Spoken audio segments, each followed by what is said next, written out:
तो आज मैं इस वीडियो में बात करने वाला हूं ऑल इंडिया मजलिस इत्तेहादुल मुस्लिमीन यानी AIMIM पार्टी के जो प्रमुख बैरिस्टर असदुद्दीन ओवैसी साहब को लेकर के हैदराबाद के भीतर से एक खबर निकल कर आ रही है। जिस तरीके से अभी देश के भीतर एक अभियान चलाया जा रहा है, आप लोगों ने देखा भी होगा, सुना भी होगा खबरों के माध्यम से कि खोदो अभियान, जहां देखो वहां खोद डालो, जहां देखो वहां खोद डालो। और आजकल जो है वो भगवान मस्जिद के नीचे मिलते हुए नजर आ रहे हैं। आजकल लोग भगवान को मंदिर में न ढूंढ करके मस्जिद के भीतर ढूंढते हुए नजर आ रहे हैं। आप लोगों ने देखा होगा किस तरीके से संभल में जाकर के करने का काम किया गया। उसके बाद से फिर ख्वाजा मोइनुद्दीन चिश्ती रहमतुल्लाह अलैह की दरगाह शरीफ पर जाकर के उनके भीतर मंदिर होने का दावा किया। तो बहुत सारे ऐसे मसले देश के भीतर आप लोगों ने देखा भी होगा, सुना भी होगा कि किस तरीके से हर जगह कहीं ना कहीं से खबर निकल कर आ रही है कि इसको खोदो, उसको खोदो। तो आज मैं बात करने वाला हूं इस वीडियो के माध्यम से कि किस तरीके से MIM पार्टी के जो प्रमुख और राष्ट्रीय अध्यक्ष बैरिस्टर असदुद्दीन ओवैसी साहब इस मुद्दे को लेकर के जब शीतकालीन सत्र चल रहा था संसद के भीतर, तो वो सदन के भीतर भी मुद्दे को उठाने का काम किया कि अगर मैं इस संसद के भीतर पार्लियामेंट को खोद डालूं और खोदने के लिए परमिशन के लिए अगर कोर्ट को जाऊं तो क्या कोर्ट खोदने की परमिशन देगी, और अगर देगी तो इसके नीचे से क्या मिलेगा, क्या इसके लिए कोई तैयार है। बहुत सारे बातों को लेकर के उन्होंने सदन के भीतर बोलने का काम किया। और अजमेर शरीफ की जो दरगाह है उनको भी लेकर के सदन के भीतर आवाज उठाने का काम किया। और आज ये तस्वीर निकल कर आ रही है हैदराबाद जो दारुस्सलाम जो हेड ऑफिस है ऑल इंडिया मजलिस इत्तेहादुल मुस्लिमीन का, उसके भीतर से ये खूबसूरत तस्वीर निकल कर आ रही है। बैरिस्टर असदुद्दीन ओवैसी साहब और MLA MIM पार्टी के जो नामपल्ली के मोहम्मद माजिद हुसैन साहब और जितने भी MIM पार्टी के कार्यकर्ता और जो जिम्मेदार लोग हैं, उनकी मौजूदगी में आप यहाँ पर देख सकते हैं कि चादर, एक बड़ी सी चादर आप देख रहे होंगे। इन चादर को अजमेर शरीफ दरगाह के लिए रवाना किया गया है। हैदराबाद जो दारुस्सलाम ऑफिस है MIM पार्टी का, जहां पर बरसों से MIM पार्टी के जितने भी छोटे से बड़े नेता आपको देखने को मिल जाएंगे और लोगों की खिदमत करते हुए नजर आते हैं। दारुस्सलाम अपने आप में एक अलग पहचान रखती है। और दारुस्सलाम मतलब MIM पार्टी, दारुस्सलाम मतलब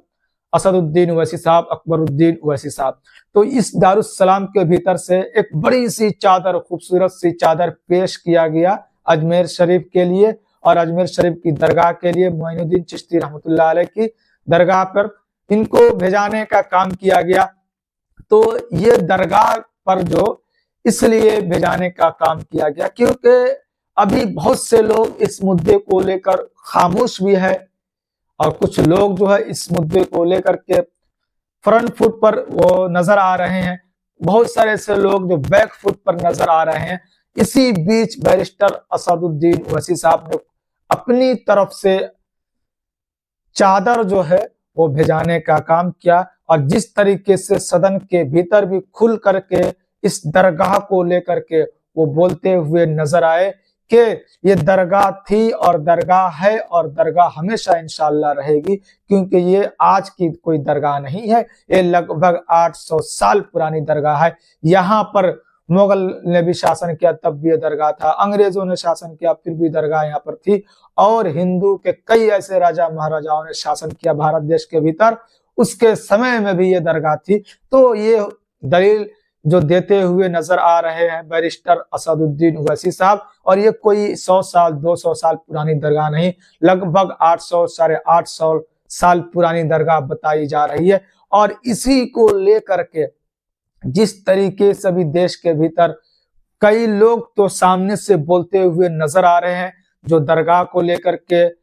मंदिर होने का दावा किया, कुछ लोगों की तरफ से कोर्ट में पिटीशन दायर किया गया। हालांकि सुप्रीम कोर्ट ने सारी मामला को अभी तक फिलहाल रोक लगा दिया कि इस पर कोई आगे सुनवाई नहीं होगी, या निचली जो अदालतें हैं वो कोई इस पर आदेश नहीं देगा कि सर्वे होगा या नहीं होगा, जब तक सुप्रीम कोर्ट अगला इस पर कोई सुनवाई ना कर ले, या सुप्रीम कोर्ट सुनवाई के दौरान जो फैसला करे, अगली सुनवाई तक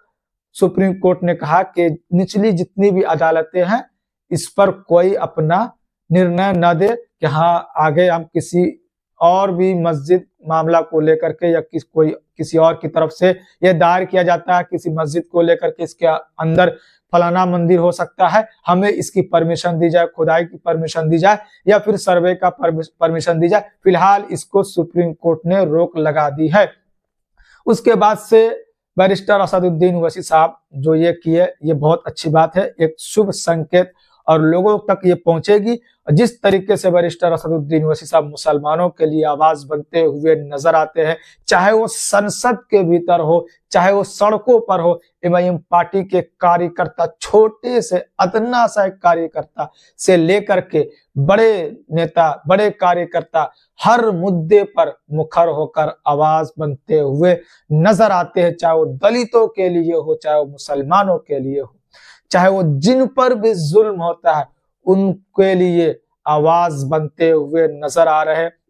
तो ये अपडेट जो कि निकल कर आई है हैदराबाद के भीतर से, तो मैंने सोचा क्यों ना आप तक ये अपडेट रख दूं, क्योंकि जब मैं आप तक हर चीज पल पल की खबर मैं आप तक रखने की कोशिश करता हूं, एमआईएम पार्टी से जुड़ी हुई चीज आप तक पहुंचाने का कोशिश करता हूं, असदुद्दीन ओवैसी साहब से जुड़ी हुई खबर आप तक पहुंचाने का कोशिश करता हूं कि वो कब क्या कर रहे हैं, कहां जा रहे हैं, जो भी खबर निकल कर आती है वो मैं आप तक आसानी के साथ आसान भाषा में आप तक पहुंचाने का कोशिश करता हूं। उम्मीद करता हूं कि ये वीडियो आप तक अच्छा लगा होगा, और मैं ये भी उम्मीद करता हूं कि मेरे चैनल पर जितने भी हमारी फैमिली के लोग जुड़ चुके हैं वो एमआईएम के चाहने वाले हैं, इसलिए मैं एमआईएम से जुड़ी हुई खबर ज्यादा आप तक पहुंचाने का कोशिश करता हूं। इसी तरीके का फिर से न्यू अपडेट लेकर किसी और वीडियो के साथ आपसे जरूर मिलते हैं।